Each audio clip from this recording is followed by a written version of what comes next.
I'm Alex Stone, former military service member and law enforcement officer.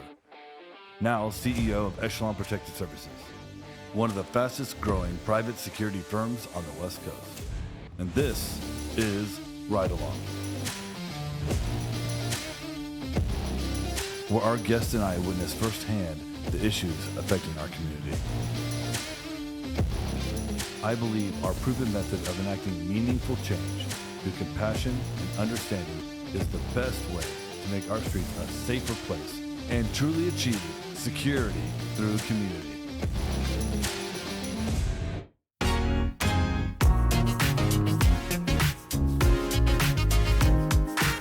Hi, I'm Erik Cole. I'm the director of the Revitalize Portland Coalition. We're the voice of the commercial real estate industry in the Portland region, trying to make our city a better place to live and work. I'm excited to be here today to get out and ride along and see what's happening in the streets. We care about issues like homelessness, and there's no better way to address that than to really see what's going on. Hey, I'm Alex Stone. Welcome back to the Ride Along. Our guest today, Erik Cole. Erik, introduce yourself. Hi, I'm Erik Cole. I'm the director of the Revitalize Portland Coalition, which is a coalition of commercial real estate interests trying to restore Portland, make it even brighter economic future. Awesome. So tell us a little bit about your background. We know that you're from Nashville, and I know how to say that. That's right. It's Nashville. It's That's not right. Nashville, right? Other than that, give us a little story and history about where you come from. Sure. So, yeah, I'm from Nashville, Tennessee. It's where I was born and raised. My dad is from out here, so from Portland itself. So it's kind of a full circle that we live here. I live here now. My background is in government and local government, but also in that kind of intersection between, where nonprofits and government institutions meet. I've done a lot of work on homelessness over the years, low-income issues, poverty, affordable housing. It's always, I feel like a lot of my work is always about networking and bringing different stakeholders to the table to work towards common goals. And, so here I'm doing that from the business side, whereas in the past I was either in the mayor's office in Nashville or in a nonprofit role. And you were actually an elected official, right? I was. You didn't mention that. I know. I call myself a reformed or a recovering politician. Yeah, that's good. Yeah. Can you actually reform from that? Is that possible? That's a great question. Actually, no. There's certain things that leave scars your whole life. Great. But yeah, I was a city council member in Nashville for 2 terms, served as chair of the Budget and Finance Committee, and it was actually in that service that the mayor asked me to help spearhead a mayoral committee or commission on homelessness, and I couldn't say no, and so I've kind of worked on that issue ever since. Wow. That's a really hard issue to connect yourself with. It is. It is. Could you tell us some truths from that time at Nashville that you just walked away with knowing, wow, this is what homelessness is really about? Yeah, that's a great question. I think that the first thing I learned was that old adage, there but by the grace of God go I, meaning that I saw as I met folks that were living on the street or had lived experience in different rooms that, their circumstances, their situations were not that much different from me. I had, certain stability and certain things in my upbringing that certainly were privileges, but they had 1 or 2 or 3 bad things happen, and really understanding and getting to know that issue, meeting a woman. I met a woman once in our family shelter who had, 3 graduate degrees, bless her heart, and she had 2 kids, and, she was saddled with debt, but she also, was super intelligent. It's just the pieces hadn't fallen together for her. So anyway, that was the real thing I took away. Also, I worked with a lot of really, really committed people, and there are tons of committed people working on the issue of homelessness. I quickly kind of figured out, though, that not everybody was working well together, and that we didn't have much of a woven system. We had a whole bunch of different individual programs operating. And this is back in Nashville. Yeah, that was back in Nashville. And so, I felt like part of my role and part of the local government's role was to try to align and, really prioritize how we were treating this, really, really big societal issue. So kind of acting as a catalyst to create community on a small level to serve the community on a big level. Wow. That's better said than I could say it. Well, I don't get paid to do this, but I should. But yeah. I mean, I think what we realized was, funding decisions were kind of happening the way they'd always happened, right? And How explain the sausage making? okay, I'll try.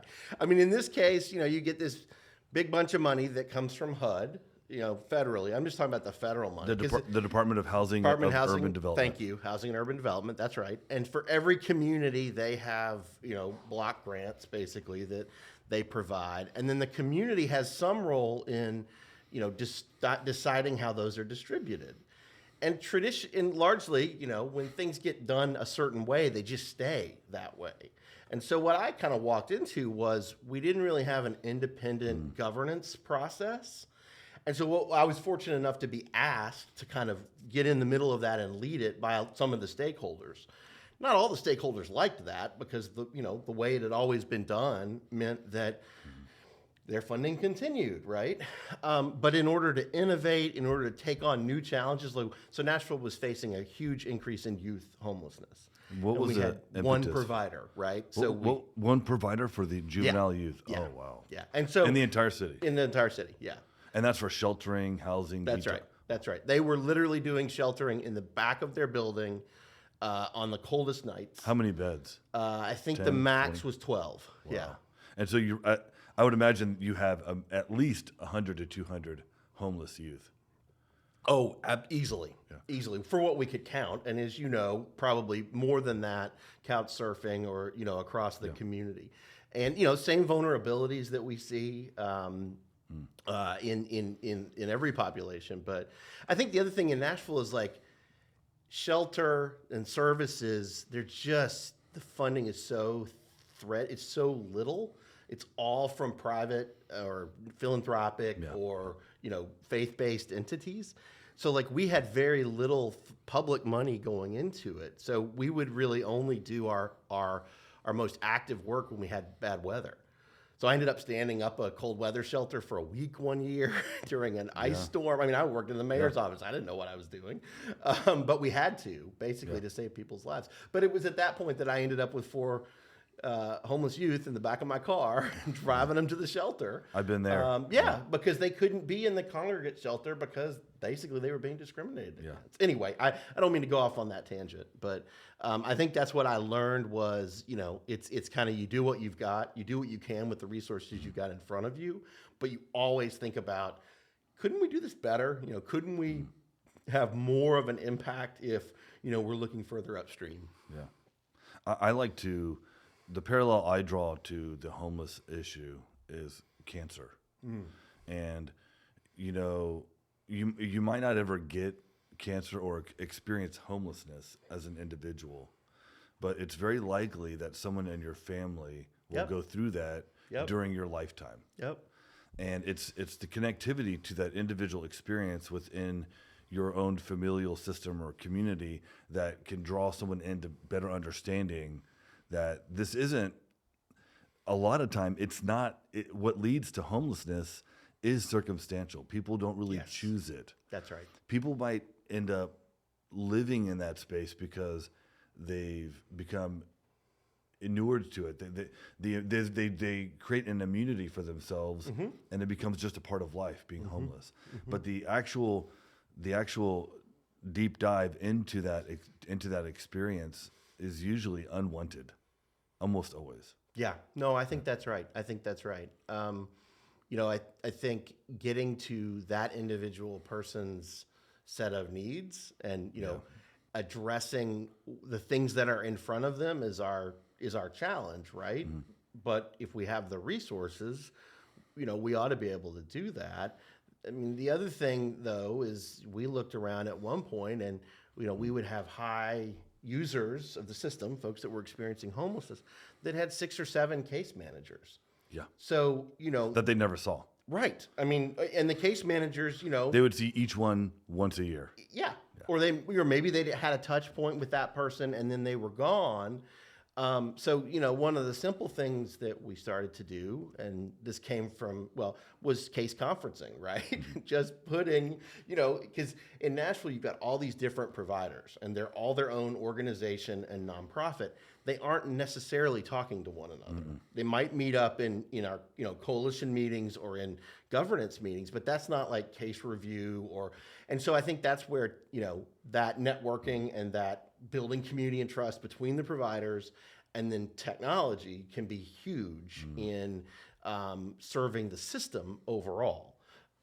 Again, not super easy, but I think if you can create some of that shared space and shared activity. I mean, I was in Phoenix for 4 years, and that was the bulk of the work we were doing there, which was to put together as many of these disparate programs as we possibly could. And in those two cities, you have less that are run by the government than you do here. And so you would think, kind of run by the government under one roof, there would be a little bit better ability, certainly to pull, certainly to kind of create that space. But I've learned that's not necessarily the case. Yeah. I'm going to ask an obvious question. Sure. Is that okay?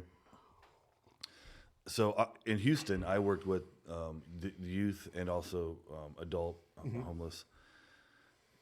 And I've experienced homelessness. It's my overall experience that there's always going to be tension between the private sector and the public sector. And so getting those two to work together where let's not even go to daily stand-ups, but weekly stand-ups, right? Is there a path forward in a city like Portland where we can actually have a great workability between those two sectors?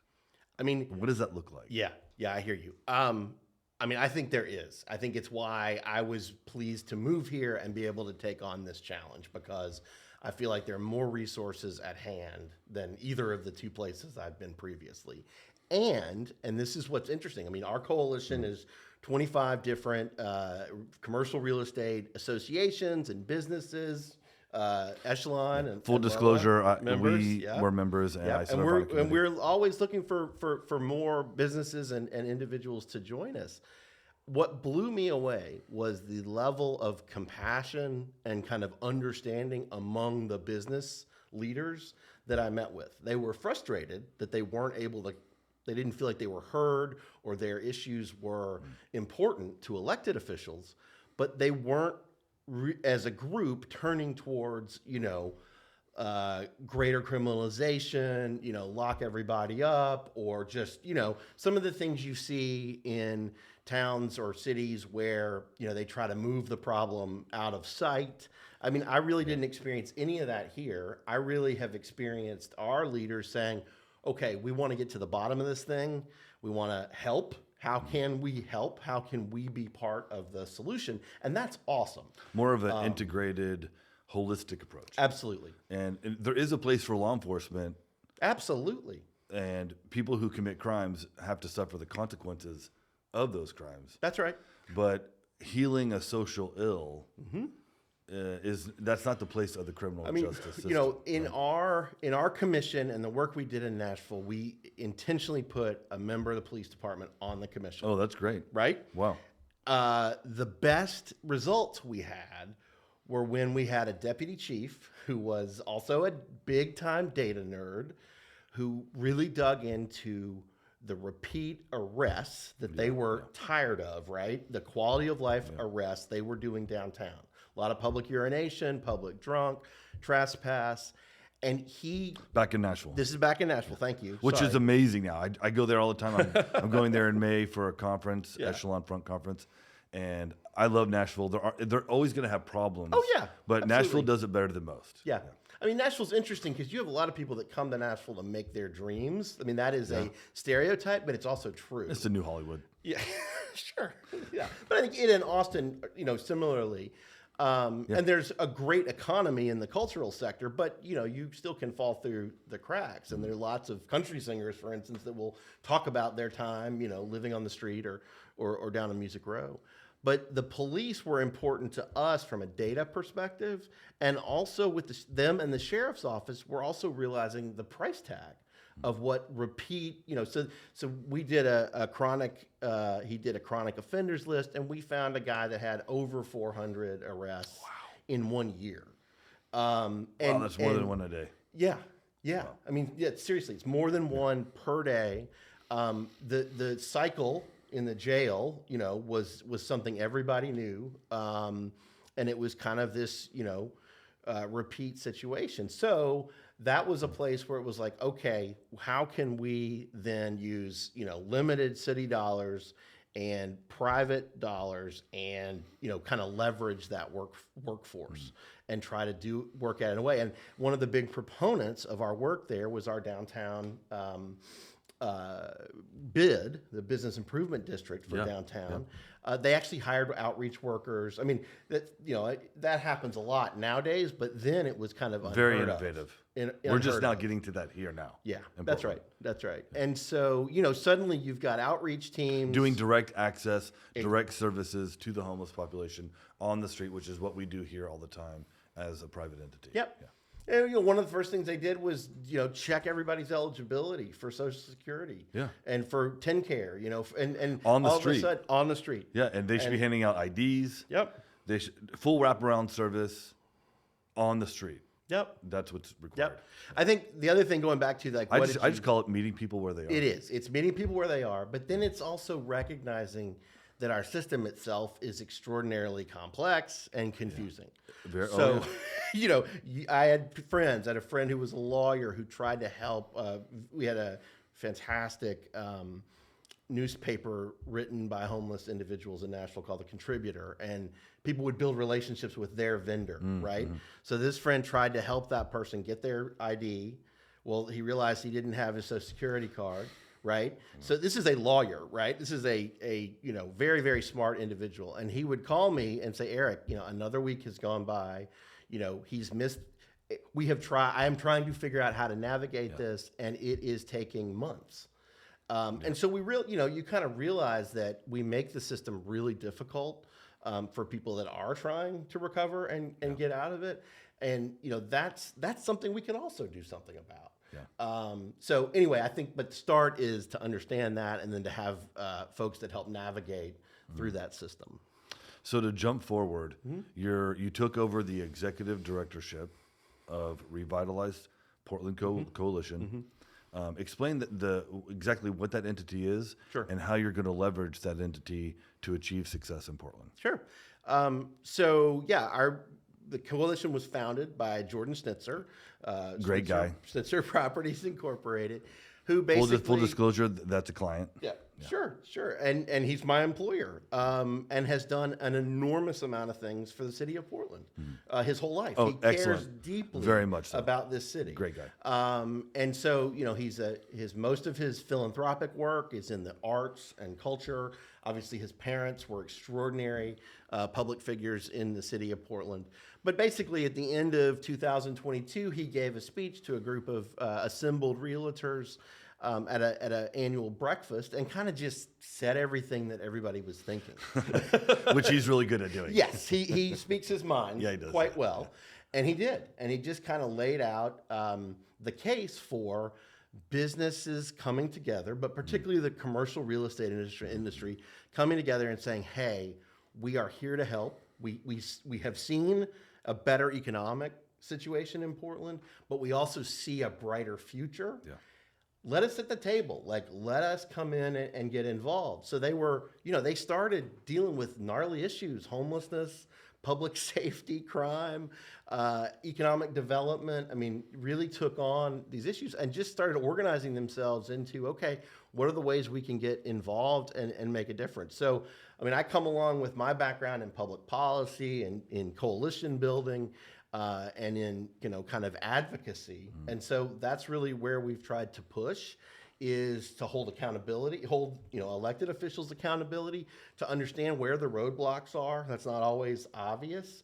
But then ultimately it's to assemble our, business leaders, our real estate leaders, our community leaders together, to try to really focus on solving these problems. If we're not really don't have an action plan that we're executing as a whole or as a large group, it's going to be really difficult to make progress. And so that's part of what we've tried to do, is really to be that voice for the commercial real estate industry in the courthouse, in City Hall here in Portland, at the Multnomah County Commission, which is very, very important, and then also at the State House as well. And what we have pulled together is about 10,000 people, among our members and our member organizations. And so we speak, I think, with a pretty powerful voice, where we're raising up these issues that people face day in and day out and day in and day out of, harm to their property, of dangerous, situations in their neighborhoods, of, all of these quality of life challenges that add up to the economic crisis that we're in and the humanitarian crisis that we're in. So yeah, we've kind of shown up at the table and said, hey, we're here to help. We've got some solutions in some of the spaces that our folks have pulled together that I think are innovative and could make a difference. But, at the end of the day, we're at a place where we've got to act. There's got to be a sense of urgency here locally, because we're quickly getting to a place where I think some of the damage is irreversible. Yeah, and people ask me, in fact, I had a meeting with a new client yesterday, very heavily invested in commercial real estate, as that's my purview, right? And asked directly, and I get this more now this year than ever before, Alex, what is the future of Portland? Yeah. And we're in other cities. We're in Colorado, New Mexico, whatever, California, right? We're all over. And I'm getting this question in the Bay Area, Albuquerque, Denver, Seattle. And for Portland, unfortunately, I'm becoming more and more, I believe it's becoming more and more apparent that we're entering into a road more towards, 1980s Detroit, where this could be a generational turnaround if we don't do this quickly. And so it appears that you're taking that integrative, catalytic approach here. Tell us about some things that are coming up that people, because we're going to release this next week. Tell us some things that people can do here locally, where they can join, where they can get a hold of you, become part of the RPC, right? Revitalize Portland Coalition, and any events you have coming up. Okay, great. Yeah, so our kind of big focus right now is on public safety and crime. We've got, a big statewide discussion happening about Measure 110. Explain Measure 110 to the people who aren't aware of that. I will do my best. Measure 110 is a voter-approved referendum that basically legalized the possession and use of the harder drugs as well as the lighter drugs here in Oregon. And I would like, and just to be a little lighthearted, I wish they would have put Claritin D on that descheduling list. In Oregon, you have to have a prescription to get Claritin D, which, if you don't know, Oregon is horrible for allergies. They make you go to a doctor to get a prescription to buy Claritin D. But yet, because it's a precursor to making meth in like a mobile lab that they would do like in the 90s, but you can actually go and get meth and smoke meth on the street legally, but you can't get Claritin D without a doctor's prescription. Right. It's just, it's silly. So we've got a crime and safety committee.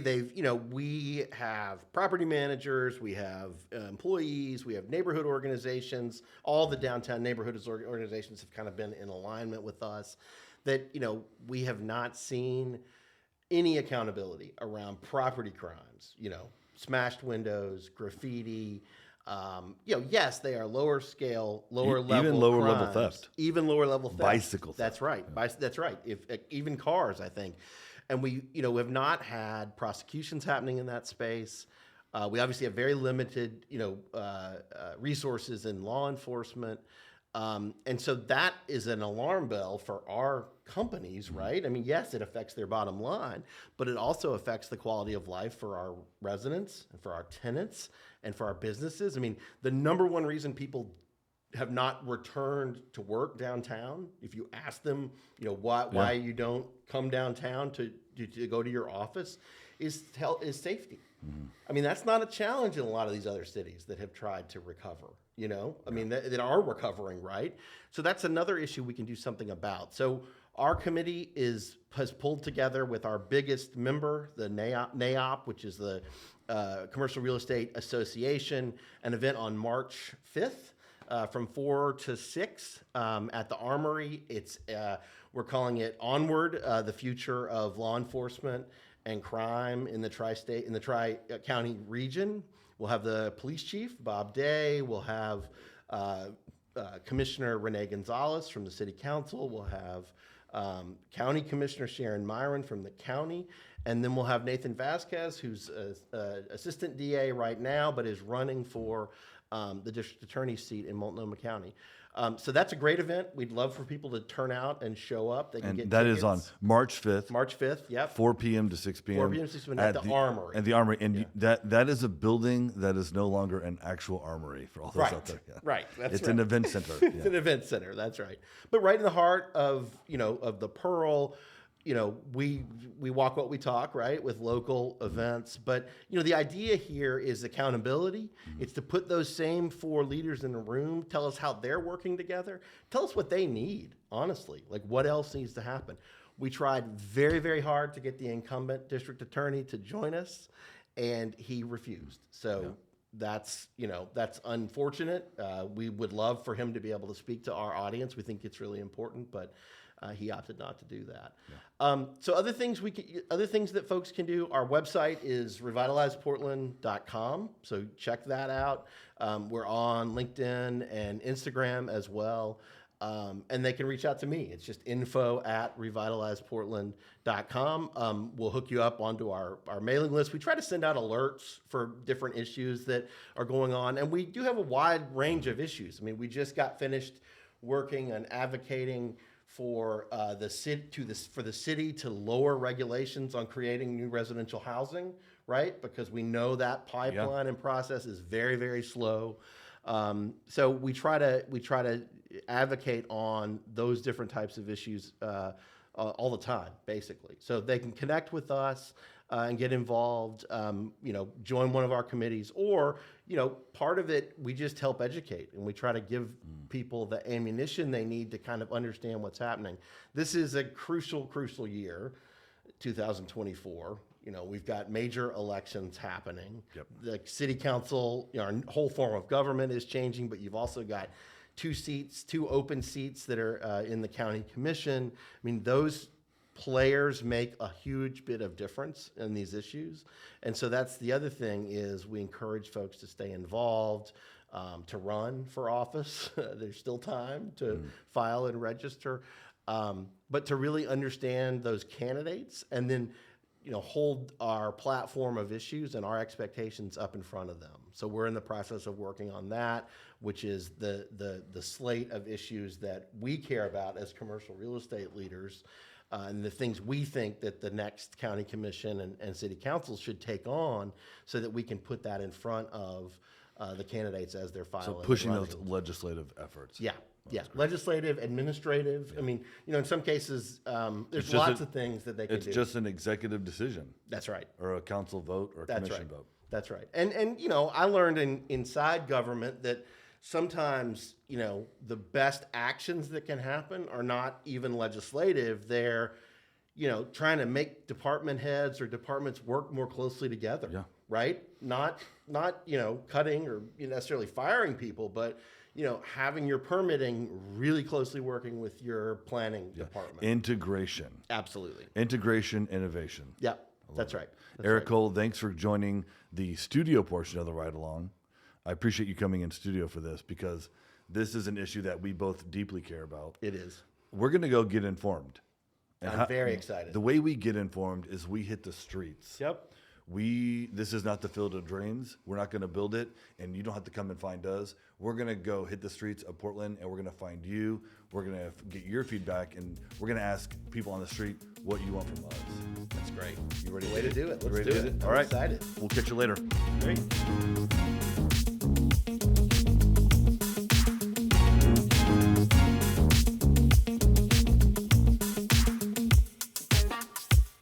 People parked really close. So during the filming of Ride Along, we don't break any traffic laws. Oh, gotcha. That's the way it is normally, though, too. Yeah. Right? Never break traffic laws. Yeah. What you said. What brought you up to Portland? How did you find out about Revitalize? Actually, my wife got a job in the Pearl, running the Arts College, the Pacific Northwest College of Arts. So she actually is runs a property here in downtown. And that's the neighborhood we're currently in right now. Yep. So yeah, that was how I connected with the Revitalize effort was through her coming to the city. Perfect. And so right now we're going to meet Michael Bach. Bach is the director of patrol and investigative services. He runs nationally all the investigations that we conduct. Mm-hmm. But for Oregon, he's in charge of all patrol. Oh, okay. And so he's, you've probably seen him he does national news shows, stuff like that. Oh, yeah. Was he the one featured in the New York Times? Yeah. Which got great attention, by the way. Yeah, he's solid, does great work.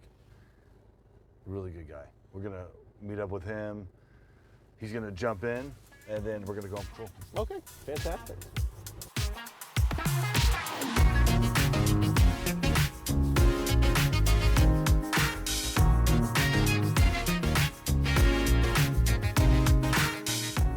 So we're here on the ride along, and we're meeting up with Michael Bach, director of Portland Patrol Services here in Oregon. And he's actually driving resources right now, which I'm sure you know is very critical. Yeah, it helps with open dialogue, the meeting needs with real people in the street real time. So you bring along stuff that they can use and that they need, and it starts to build that relationship and that rapport that leads to trust. That's great. That makes sense. There he is. What's up, brother? Oh, yeah. Take your time. Where am I going? Just go south. I don't care where. We'll find something. Hey, Eric, we just met, man. Tell me what you're. What are you about? What do you do? What's going on in your world? Sure thing. So yeah, I'm work with a lot of the companies probably that y'all serve. We created a couple years ago a coalition of real estate interests and companies working to turn around downtown, to return Portland to its brighter days and to really focus on economic rejuvenation in the city. Awesome. Brighter days, huh? Yeah. I would tend to agree that Portland has had its brighter days. Yeah. When I was in college, I used to remember coming down here at any hour of the night that I wanted. Yeah. With groups of people, and we would go to various spots, grabbing coffee or whatever. But Yep. And during that time, like, there was no risk, like there was no threat. We just walk around. Yeah. Just go visit with people. Just go be you, walking around on brick, sidewalks and call Yep. it a day. Yeah. I know. And not what it used to be. It's not. I was telling these guys my dad was born out here, so we would come and visit family pretty regularly. And, we always came downtown. We walked, we would just, you didn't have really a destination. You just go walk around, enjoy it. And, I just think the livability in Portland is one of our big selling points, right? Yeah. And that's really, really hurt these last few years. And so, yeah, I lobby, and then we also are advocates at the city and the county and the state level as well for, some focused action to see things turn around. I was talking to an apartment complex maintenance man recently. Mm-hmm. He's somebody I interact with on a regular basis. Sure. And he was talking about curb appeal. Mm. And I think Portland has greatly lost its curb appeal. Yeah. Like, there's the flowers don't bloom. The safety is a concern. Yeah. There's lots and lots of issues that people who are down here every day are struggling with, and it goes way beyond just the right in front of your face sort of problems. That's true. Like, fentanyl. Although fentanyl and violence are so huge and overwhelming, right? They are big components of a problem. Like the gentleman next to us who's currently smoking fentanyl. There's so many components to this that it's like the curb appeal. Like, why would why would people want to be in an environment that is so toxic?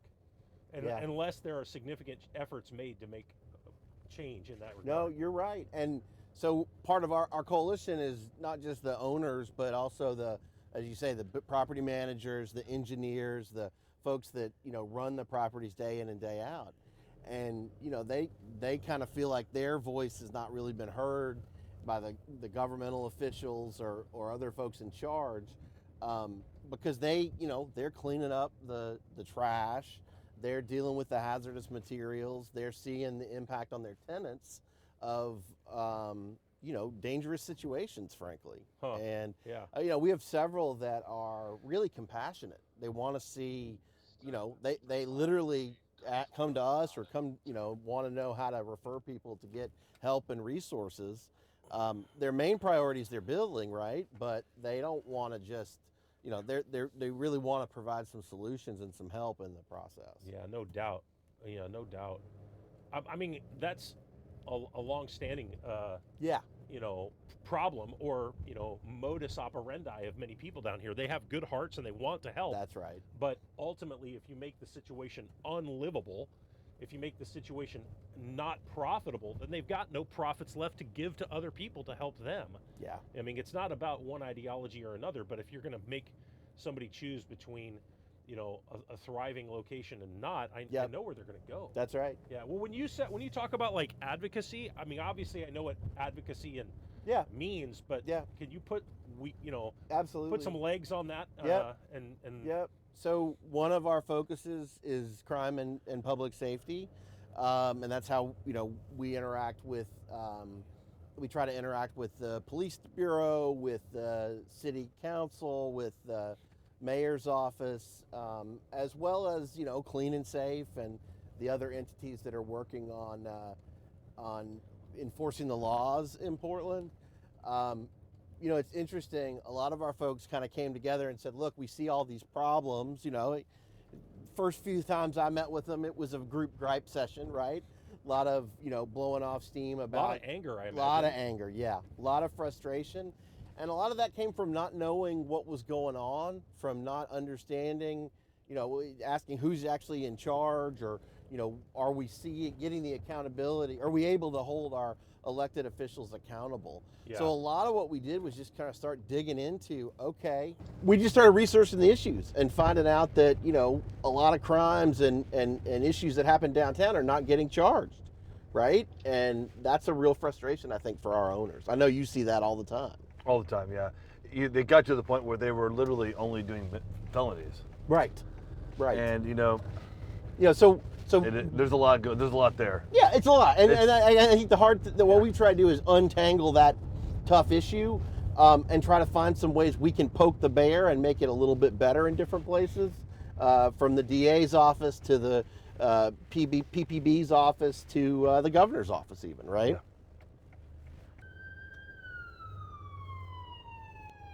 So we have an ambulance going by. Yep. Running code. Oh, we're getting waves. Okay. All right. So we're here at this is our resource center for the nonprofit. Oh, for loving one another? Yeah, I figured we could talk to a couple of the people here, get their opinion. Sounds good. Gonna knock to see if the answers. I'll go with you. How's it going, fellas? You guys doing okay out here? Oof, chilly. You guys Cold need today. anything? It is. You need a what now? What's up, y'all? Have y'all seen Spencer? Y'all seen broke him? your pocket? For the nonprofit right here? That's pretty funny, actually. That's pretty funny. Hey, do you know Spencer? He runs the nonprofit here? No? Okay. I'm Michael, man. Good. I'm Eric. I'm just here with Michael. Yeah. I'm Alex. If you guys need anything, I mean, you're right outside Loa, right? What's up? Have you guys spoke with Spencer yet at all? What up, G? What's up, G? Hey, we're out doing a documentary today about homelessness. And this is Erik Cole. Erik used to be on city council in Nashville, Tennessee. And he runs a nonprofit called Revitalize Portland. Would you be willing to talk to him about what it's like to live on the street? Yeah, only been for like about 30 days. 30 days. 30 days? What led to you being on the street? Come on. Yeah? I love you. And I had no way to go. So, Are you from Portland? no, I'm not. I'm born and raised in Michigan, but I came here from Washington. Okay, from Washington State. Oh, man. And I was homeless there too, also. Yeah. But I'm married now. My wife, I have a son, and we moved down to Portland, and I wasn't homeless. I had a job and everything, but the apartment I lived in was really cracked with rats. Everybody in my house got bit. Yeah. And even the baby, like they really come for babies the most. Really? Yeah. Like, like a lion, he ain't gonna get the big dick, he can get a little dick. Yeah. That's rough. Yeah. So the apartment conditions were, rough, terrible. Then I lost my job because I didn't want to go to sleep at night, and because rats come out at night, and Ooh. So I mean, I got out of it. Somebody like her African family members came and got her, and then I've been with her. And then now we married, and I was doing good. And then, but everybody thought I was lying when I said the rats be like that, be biting me and everything, and like I don't think people really believe me. They thought I was joking or something. And so you went from an apartment to a shelter, Yeah, and then eventually you got kicked out of the shelter? yeah. What happened with that? Can you talk about that, or? I walked to the store and somebody gave us a beer, and I didn't drink the beer. I just opened it, but it's Drug-free? That's a, No, yeah, wow. yeah. So they kicked you out for having a beer, yeah, and you've been on the streets for 30 days. about a year. And this is probably the roughest time to be homeless. It's winter in Portland, it's wet. Cold and rainy. I mean, how are you making it at night? Yeah, easy. I got a little fire, some ventilation, so I don't get choked, smoked out, and 2 sleeping bags. Tent. So if you could say to folks that are in charge, what would be helpful? What would You help all right, my you? man? If you had something to say to like Yeah, the I'll get mayor you. or the city council, what would you tell them? I ain't even thought about that deep yet. I know. I don't know what I say to him, but I mean, Has anyone come by and offered you services? no, because I just picked the tent up this like the second day. Oh, okay. Yeah, but I'm the executive director of this nonprofit right here. I work with Spencer and Terrence. I don't know if you met them yet. No. Okay. But they provide a bunch of services and help folks, kind of deal with the. Oh, thanks, cuz. Appreciate that. Oh, Hey. thanks. Thank you. Oh, yeah. Appreciate that, man. Thanks. Appreciate that. Yeah, I mean, you need something? I'm good. I'm all right. Thanks, man. Thanks for thinking of me. You just gotta be just prepared. I mean, That's right. And then I said the one thing that I don't like about homeless is like we steal from each other. That's what, so I don't got no ID or nothing. So it's gonna be a little hard for me to get a So you've job. been robbed since you've been on the street? Yeah, like I'm sleeping. That's the first time. Yeah. Cause they ain't gonna do it while I'm away. Has Around anyone the from the corner. city or county Yeah. contacted you on the street in the last 30 days, How you doing, man? giving you options to get off the street? Good. No, No. because I don't know. I was in the shelter here for about a week or so. Yeah. Yeah. And so, wow. Hey, Spence, you know G?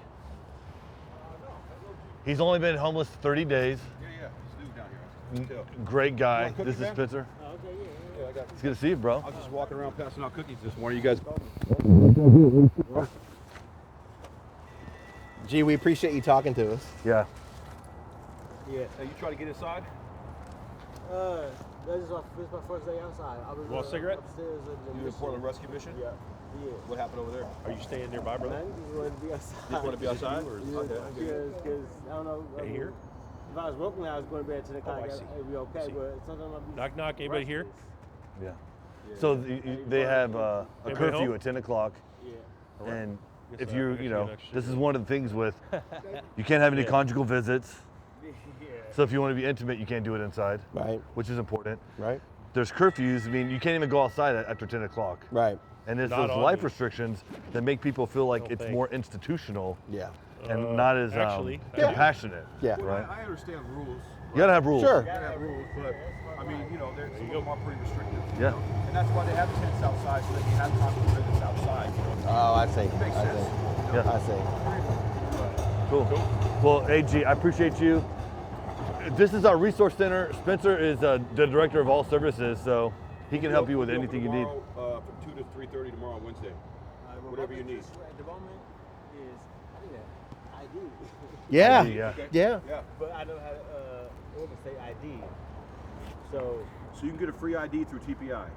TBI. Yeah. And then I also even paid for my driver's license, but I haven't received it yet from Washington, but because they wouldn't mail it to an organ address. Oh. So, and then people said they never got it, but that was like 6 months ago though. Yeah. Oh, so you have a Washington driver's license? Yeah. Okay. Trying to think how we could get that done. I live in Washington myself, so. I never had ID because they would have gave me one from the TPI to talk to them, but they said I need some extra papers because I never had an organ. Can we just get you an Oregon driver's license? I mean, yeah, I mean that's not far. I mean, I live here. Okay. Yeah. Let's get Yeah. you an Oregon. So if you go to TPI, Yeah. you can get you an Oregon driver's G, did you say you were working on that 6 months ago? What? The driver's license, the ID and the driver's 'cause license? it just came so like last week. Oh, okay, okay, Or okay. 2 ago. All right. Or 2 weeks ago maybe. Okay. But yeah. I do That stuff's hard to navigate. It is, man. It really is. Especially without an It's address. nearly impossible. That's why Yeah. What's that? I said identity theft. That's why. I Yeah. mean, if I could just walk up and say I'm you and get ID. Oh, sure, True. sure. People probably love that. Yeah. So I mean, I'm glad it's a little hard. Yeah, I mean, that's thoughtful. Yeah. Yeah. Yeah. But it still holds you back from being able to do different things without your ID, right? Yeah, that's true, but you know, life ain't always easy and things happen. Hey, I'm You gonna got say a great something. attitude, man. Yeah, I'm You deserve better than this. You do. You deserve better than this, G. I do, and We don't want you on the street, man. We want you living your best. We want you living your dream. I was homeless for 2 years. Just down the street at a McDonald's, I slept in the parking lot over there. And so that's why we're out here helping people, because we believe in you. Yeah, we do. We don't want you being cold and living on the street, man. We don't want that for you. yeah. Okay. It's funny because like I was homeless Tacoma, Washington, under the I-05 bridge. You can see it on YouTube. Yeah. And it was crazy. Like, it's pretty not so rough here as there. And I mean, but you know what? It's people that's up there that you don't think they were getting out too. I mean, I even up there, I got out twice. Mm-hmm. You know what I'm saying? The first time I got out, this lady, he seen her husband on a TikTok video. The dude said, "What homeless really want," and he could give him liquor bottles out.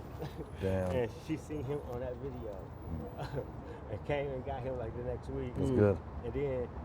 And then, out of all the people, his wife said she wanted to pick one person to help, and it was me.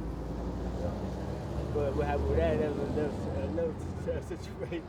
Well, tomorrow I want you to hook up with Spencer Yeah, at 2 absolutely. o'clock right Yeah. here and start working on the process of getting off the street. If you want to get into a shelter, we can do that as well.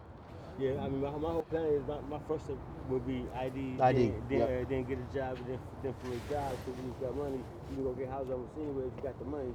Yep. Yeah. You can get Yep. anything you want if you got money as options. Yeah. Yep. So That's right. I will get ID job, and then, you know what I'm saying, save the money up. Because imagine how much money you can save if you got a full-time job living in a tent. Yeah. Yeah. No rent, no bills. Yeah. So that'd be a nice year. Yeah. For real. But ID first for me and then job. I mean, I'm pretty employable, so Yeah. I'm a good worker. So I mean, normally I get a job, I got a job. Yeah. All right. I was also in the Navy too. Oh, you're a you were? veteran. You're a vet? Navy veteran. What was your job in the Navy? Well, I was a machinist man. Machinist mate? Oh, nice. So what, have you had any contact with the VA recently? Oh, no. Okay. No, Yeah. probably because I also had a bad conduct discharge. I need to probably upgrade. Oh, Yeah. well, that happens. Yeah. That happens. Yeah, but I mean, life is very interesting. I mean, you should talk to Spencer about veterans assistance, Yeah. don't you think? When Yeah. if you talk to them, I mean, because there are some things for veterans that are, more options. So Yeah, and then that's also ID save money, Yep. get an apartment, then move. I mean, that'd be easy, and Yeah. then get back with my wife and my son. Yeah. I had a son. are they still local? Or Yeah, are where they somewhere at? else? Yeah, Oh. we we was all at the Bobby Lake. Oh, really? Oh, Bobby Lakes, okay. Oh, good. We help. That's one of the things I do is help fund them and help sponsor that. Are they still at Bobby Lakes? Yeah, probably so. Yeah. Okay. Yeah. All right, G, we're gonna head out, man. I appreciate you talking with us today. We're gonna be putting this on YouTube, and we're gonna be putting this out because we want to help people, and we want people on the street need a voice. That's right. So we appreciate you talking with us today. Hey, G, you need anything right now for the resource center? I'm going to go in. You need something? Yeah, cash register. There ain't no cash in there, bro. I know, right? That's the wrong place. I wish. Are you warm enough? Yeah, I got warm sleep bags in there if you want one. okay, yeah. I'll grab you one. I'll grab you one. Gee, Okay, well, yesterday. thank you, sir. Thanks, G. Appreciate you talking One to love. us. Thanks for letting us just Thank butt you. in. There you go. Thanks, homie. Hey, I appreciate you, man. Hang in there, okay? So, you know, and there's a burnt out trash can. Yeah. We need the city to fix that. Yeah, absolutely. We need people walking around taking notice of Absolutely. that, fixing You it. talk to G and you realize he knows everything that he needs to get done. Yeah. He just needs that support around him. He's not using drugs either. I didn't seem like it to me. At Didn't 30 seem like it days, to that's me. a good time to get him back out. Yeah. Yeah, that he's right in that window where he needs to get back in. Yeah. And it's sad because if he had his own apartment, having a beer at night, watching TV, I mean, Right. that's normal activity. Right. And he could be with his can't- wife and his kid. You can't do normal activities in a shelter. It's so restrictive. You Yeah. need rules, but it's Yeah. so restrictive. Yeah. Right? But who doesn't want to kick back and have a beer? I know. You know? I know. You know?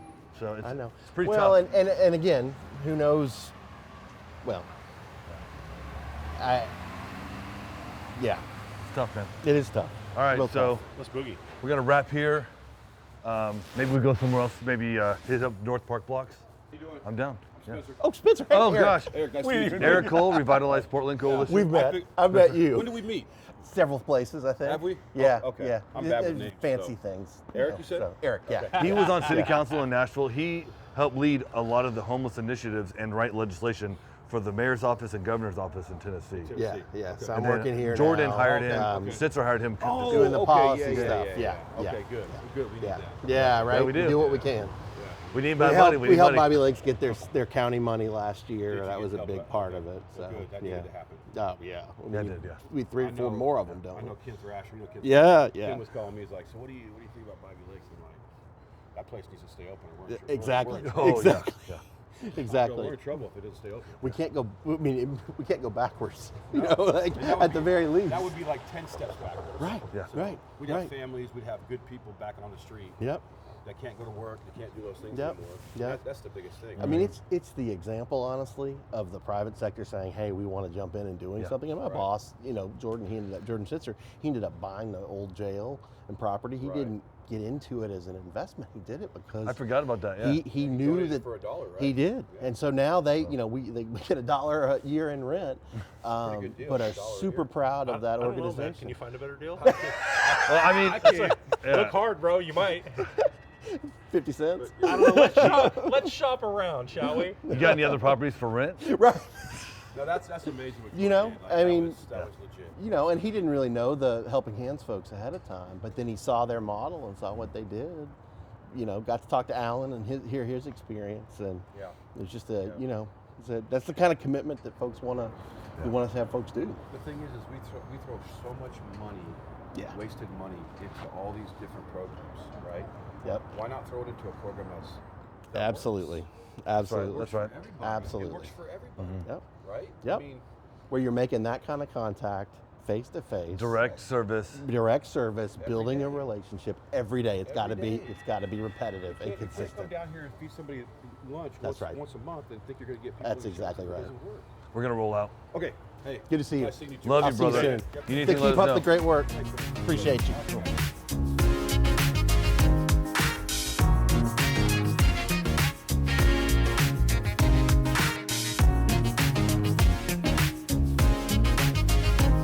All right. All right, let's roll. Okay. All right. Let's do it. Wrap it up. You first. Of good course. sir. Thank you, sir.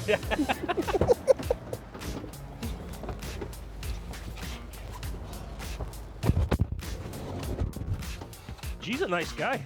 Yeah, she's Yeah. Wow. great. I mean, what a great interaction. Totally. Totally. I think it's kind of wild that he's only been out here for 30 days. Me I too. mean, like, super, super, super fragile time, Yep. and we need to get that guy connected quickly. Yeah, he's in that window of opportunity, you know, and that's why it's so critical to contact people every day. Like Yep. he said, he's been out 30 days on the streets, hasn't been contacted one time by anybody. Nobody. No one from the county, no one from the city. He doesn't exist. To the people who serve the homeless, this gentleman does not exist. And the crazy thing is at that fragile time, he knows exactly what he needs and Yep. exactly what he needs Yep. to do and exactly where to go. Yep. But he hasn't had anybody kind of come alongside and sort of assist with that process. Right. And were it not in this, guidance process for that, then he very well could turn into somebody who's here chronically. Oh, which yeah. is because he's in that Absolutely. fragile state and in that tight Absolutely. window without ID, which Yeah. is super important. Yeah. And he's clear that ID is his next step and, has to be able to follow through on that. Yeah, I'm just glad we got him connected with Spencer, who can kind of guide him Yeah. when we Me get the too. resource center Me open. too. And we asked him, are you okay? And he's like, I'm fine. And he, gave me that piece of cardboard, offered us a piece of Yeah, cardboard yeah. for our needs. Yeah, great, that's welcoming awesome, yeah. us. So Yeah. even in a tent, in a situation like that, he's like, hey, I'm good, and I'm gonna think about you. That brings up a good point, because what is so true that I see regularly is that the monetary ability of somebody else to generate does not impact their self-worth That's a or really- their goodness as a human being. I think that's right. And so many people out here are afraid Yeah. of people in tents because they think that all of them are criminal or all of them are drug users or Yep. all of them are bad. Yep. And you know what? There've been bad presidents. There've been bad governors. No, you're right. There are You're bad right. dentists. There You're are right. bad nurses. There are bad doctors. There are bad police officers. But there are good ones too, and it makes this particular, segment of the population no different. Right. These are human beings Right. that are worthy of respect and love. And just like Absolutely. you said, Alex, you deserve better than this. Yeah. He does. certainly Yeah. does. He does. Yeah. I like Yeah. that guy. I did too. If you're not in prison for a crime, you should not be living on the street. Nope. You deserve better.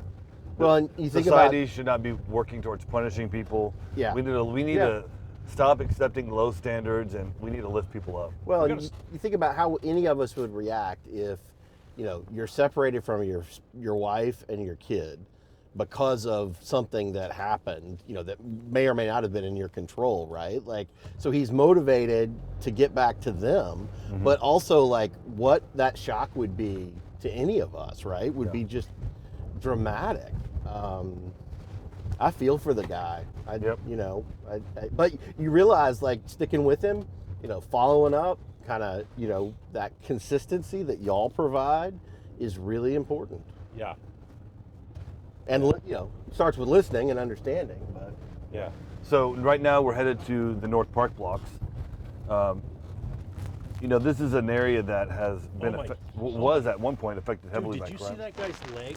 No. oh God, Can I go talk to that guy? Can Yeah. you pull over, Yep. please? Well, we might not make it there today, but I want to go talk it's to because we're that on guy. patrol. yep, that's right. We gotta that's handle. right. We gotta do real things in the real world. Watch this. I'm going to put this right here. Don't spill my coffee. Jump out, bro. Okay, Yeah, we're good.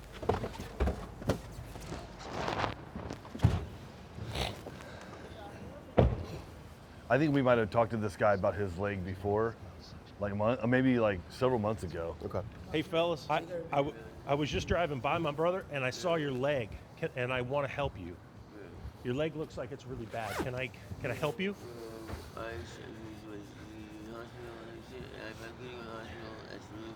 Hey, what's up? You want to go to the I'm hospital? Alex. Hey, man. What's up? How you doing? Good. I'm Eric. Last time I was on, Good to meet you, too. Right? And you get good Sam, it was just smoking, it was a horrible experience. So I prefer, I go my own. But you guys, all my homies, I've been literally, if it's the past 15 minutes, what I've been saying, I gotta go to the hospital. What about street I'm on the way. response? If you don't want to go to the hospital, we can do that. That's the thing. I just listen to what you're saying. I've literally been telling him and my little brother the past 15 minutes to let me go, to go to the hospital. Uh-huh. That's literally where I'm going. Like I literally just, I couldn't. You want to go to the hospital? Do you want me to help you get there?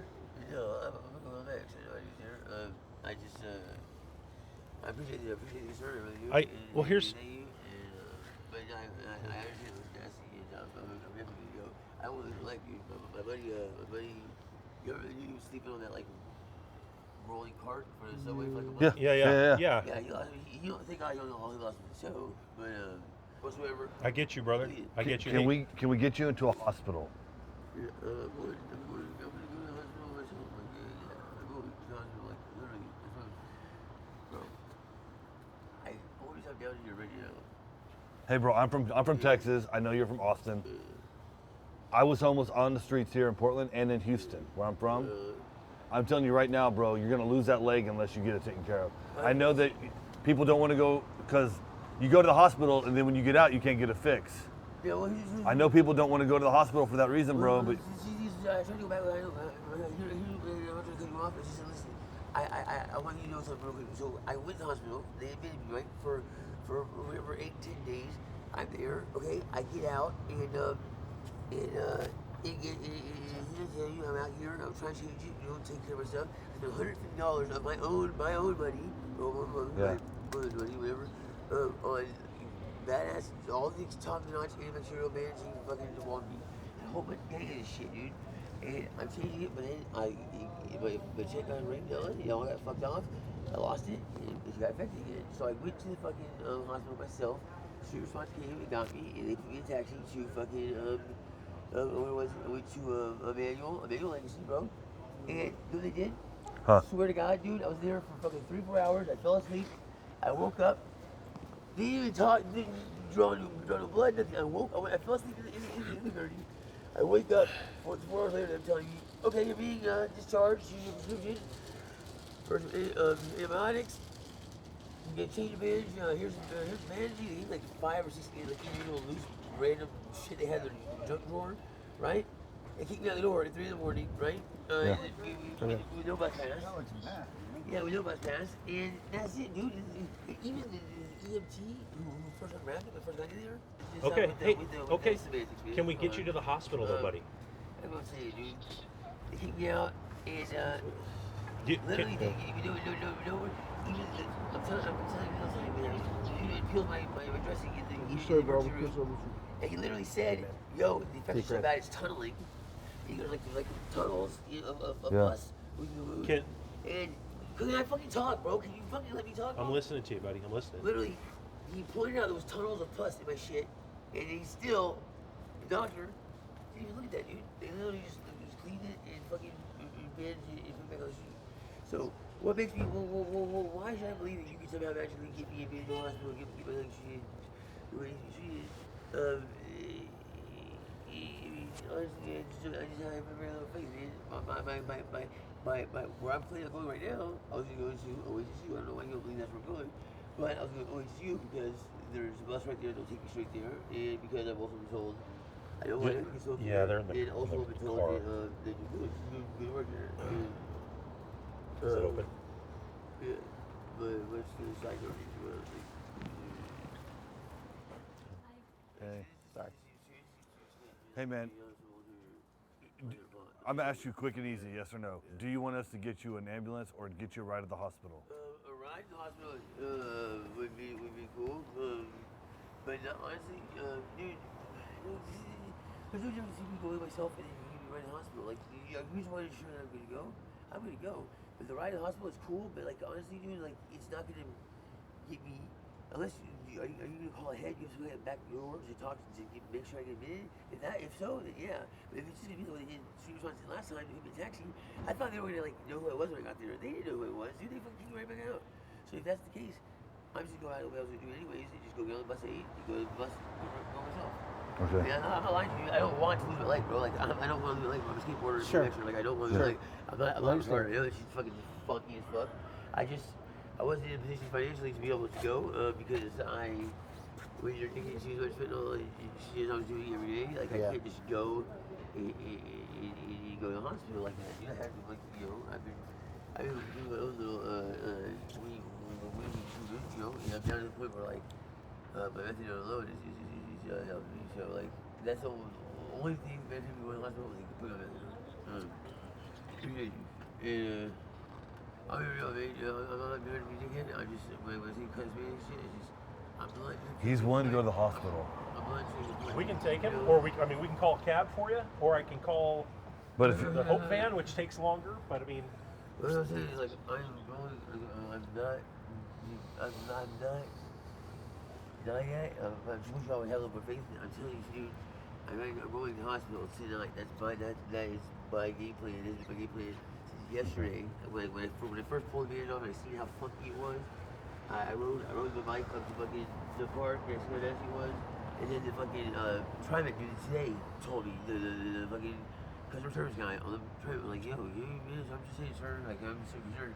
So like I know I'm not gonna do like this, dude. I just need to go. I literally need to go handle something with my girl, and then I was going to go there. All right. So, Tell you what. Do you want me to help you get to a hospital? No, what I want is for you to let me go without making me feel like I'm you're not interested. No, yeah. What I mean is the fucking the unstated like disbelief, like I feel like you don't believe that I'm gonna go. We're just concerned about you. For some reason, it's bothering me. Yeah. Okay, it's bothering me because what you motherfuckers, my goddamn uncle or my dad or my fucking grandpa or whoever. Sure. No reason fucking give a fuck. So Okay. I say, Yeah. I don't know All why right. I care. Good luck, I don't know buddy. why I care. Okay. We got you. I believe you. We I got believe you. you. Good We luck, believe okay? you. Good luck. Good luck with your girl and with the. All right, man. So that's a hard situation That's a because tough one. number one, he's on our property. Right. He's loitering. We Right. have businesses that are Right. open that want to. Thank you. Thanks, brother. All right, brother. So he wants us to continue to help folks. Wow. He says he needs to reconcile something with his girlfriend, Yep. and he's going to Yep. actually catch a bus Yep. and go to the hospital. Yep. And so we're going to take him at his word. Again, this opens up a whole other issue of constitutionality with Sure. O'Connor v. Donaldson. Sure. At what point is someone a danger to themselves Right. medically Right. that a civil commitment needs to occur for them to receive medical care? Right. And that's way above and beyond our Well, scope. and when you know. he's been in before and had an experience where he didn't feel like, I mean, who knows what happened, but he feels like the hospital may not even treat him. Do we have I street? spent 8 years of my life Yeah, in we have the street ER medicine. at a manual. Yeah. I get it. I Yeah, get what he's I know. talking I about. know. Right? Get Yeah. in line, right? Yeah, And you're yeah. treated a little bit like cattle. You are. Yeah. But at the end of the day, I offered him to get a cab. We I did. offered him We street did. That's medicine. right. That's like right. Portland Street Medicine will visit Yeah, they him do a good wherever That's job. what I he was going to wants. ask you about. You can call, make an appointment, they'll be here tomorrow, Good. the next day, but where's he going to be? Sometimes the same day, but not Sometimes. usually. Right, right, Not- right, Not right. usually. Not Right. usually. If you call him in the morning. Yeah. Right. So I say we roll out, we hit up North Park blocks, Go. Yep. stay on target. Yep. We try to help Sounds good. someone. We did what we could do. What up?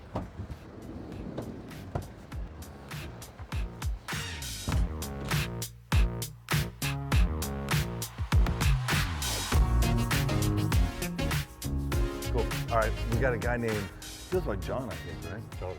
And he does calisthenics. As you can tell, we took a cut break. There's coffee in Mike's hand. He's getting, Old Big Town charge. Coffee. making through the day here. Represent. We're gonna go talk to him, see how he's doing. This is more of a mental health issue, so hopefully everything will be cool. Good. This is good because you're really getting a good cross section of just Oh man. Hey, Jonathan, life you on want a the streets. cigarette? What up, John? How are you, bro? How you doing, bud? You want to smoke? Okay. It's good to see you, man. You want okay? How are the park blocks today? Dude, you're always working out. You're in the best shape of everyone I know.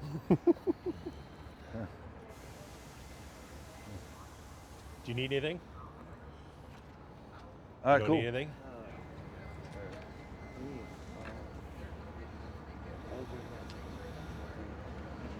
Okay. If you don't need anything, let me know when you do, all right? I'm down here all the time. I'm happy to help you anytime you need. Okay, buddy.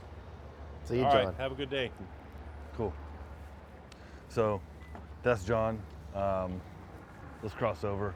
We're here in the North Park blocks because, obviously you're connected to the university down here, down the street. Your wife is the dean, I believe, right? She runs that college. Pacific Northwest College of Art. And so, That's what got us me to Portland, actually. Yeah. She took the position there, and so anyway, she took the position there, and that brought us here. And they have their challenges in the neighborhood with, protecting their students, keeping them safe, and it affects experience, right, that a student would have coming in from out of state. They have, residential facilities in the area, so it's been a struggle and a challenge, like with every other business. Not far from here, we had a female get shot in the leg. Yeah, Kathy. And That's right. Our guards were here. We ended up giving her medical aid.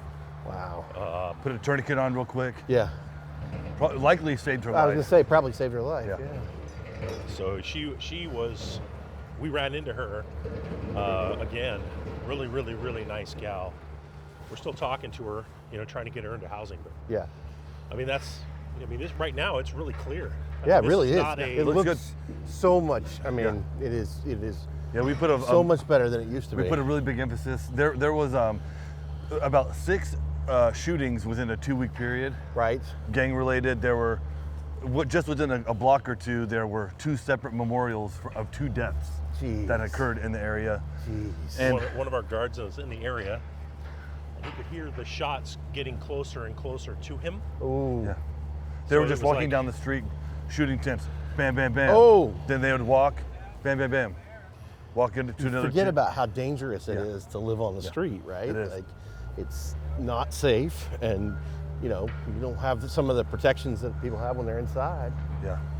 But yeah, this looks great. I mean, it looks remarkably better. like than a it community. did. People would want to come and hang out. Yeah, at. and what a great thing. These park blocks with the basketball courts. I mean, it's an awesome public space, right? Yeah. So you saw a good cross section of life today, Yeah. right? We talked to G. Yep. G's homeless, been on the streets 30 days, right? Yep. And Just then- needs that little extra attention and that little extra push Yep. to follow through on some of those goals. Yep, and he wasn't nothing. No.